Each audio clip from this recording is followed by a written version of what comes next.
नमस्कार, मराठी गोडवामध्ये आपलं मनपूर्वक स्वागत। आज आपण उपवासाचा साबुदाणा पापड बघणार आहोत। हा पापड बनवायला खूप सोपा आहे, खूप मस्त बनतो हा। चला तर बघूया।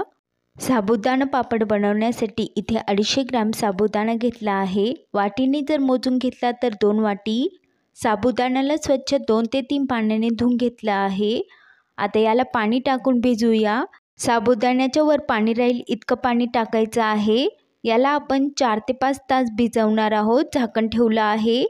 तुम्ही याला रात्रभरही भिजवू शकता, पण उन्हाळ्यात हा लवकर भिजतो, तरी ते 5 तास याला भिजवून घेतला आहे।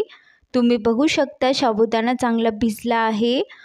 ज्या वाटीने साबुदाणा मोजून घेतला होता त्याच वाटीने 5 वाटी पाणी एका पातेल्यात घेतलं आहे। त्याला गॅसवर ठेवून चांगली उकळी काढून घेतली आहे। आता यात साबुदाणा टाकूया। साबुदाण्याला चांगलं शिजवून घ्यायचं आहे। गॅसची फ्लेम मध्यम केली आहे आता आणि साबुदाणा टाकून घेतला आहे। साबुदाणा टाकला की लगेच चमचने याला चांगलं मिक्स करत राहायचं आहे, म्हणजे साबुदाणा खाली चिटकणार नाही। साबुदाणा चांगला शिजू लागला की ट्रान्सपरंट होतो आणि हे मिश्रणही घट्टसर होतं, तर तोपर्यंत आपण याला शिजवून घेणार आहे। आता इथे गॅसची फ्लेम थोडी हाय केली आहे। सारखं चम्मचने मिक्स करत राहायचं आहे आणि याला शिजवून घ्यायचं आहे। आता चवीनुसार मीठ टाकणार आहोत। मी इथे पाऊण चमचा मीठ टाकला आहे, तुम्ही तुमच्या चवीनुसार टाका। तुम्ही इथे सेंधव मीठही टाकू शकता, मी इथे साधं मीठच टाकलं आहे। याला चांगलं मिक्स करून घेणार आहोत।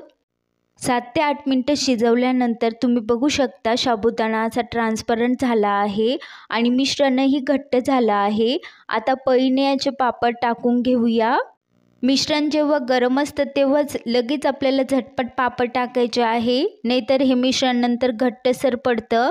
तर इथे टेरेसवर मी इथे आले आहे आणि एक प्लॅस्टिक कागद टाकला आहे, त्याच्यावर अशा प्रकारे पळीने हे पापड टाकत आहे। तुम्ही बघू शकता खूप मस्त बनतात ते आणि खूप टाईमही लागत नाही आहे याला। पळीने हे पापड खूप लवकर बनतात। फक्त 10 ते 15 मिनटात हे पापड मी टाकून घेतले आहे। खूप लवकर बनतात हे। अशा प्रकारे तुम्ही बघू शकता। एक दिवस सुकल्यानंतर याच्यावर एक कापड टाकलं होतं मी। तुम्ही आता हे दुसऱ्या दिवशीचे पापड बघत आहात, तरी ते अशा प्रकारे हे थोडे सुकले आहे। आता याला पलटून घेणार आहोत आणि दुसऱ्या साईडनेही याला चांगलं सुकू देणार आहोत। अशा प्रकारे खूप इझिली निघतात हे प्लॅस्टिक कागदवर। अशा प्रकारे सर्व पापडांना मी पलटून घेत आहे। ह्या पापडांना 3 ते 4 दिवस चांगलं कडक उन्हात सुकवून घ्यायचं आहे। 3 ते 4 दिवस कडकडीत उन्हात यांना सुकवून घेऊया। याच्यावर एक कपडा टाकणार आहोत, म्हणजे धूळ याच्यावर जाणार नाही। आता 4 दिवसानंतर तुम्हाला हे पापड मी दाखवत आहे।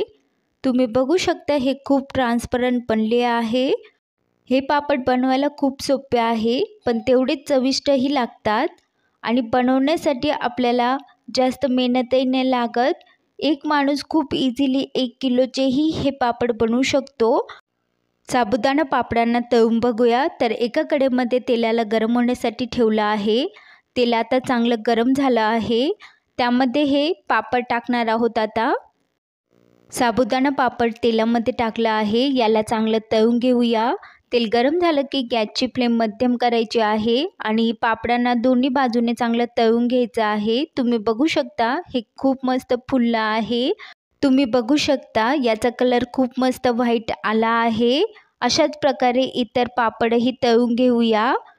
अशा प्रकारे साबुदाणा पापड तुम्ही एकदाच बनवून ठेवा आणि वर्षभर उपवासाला वापरा।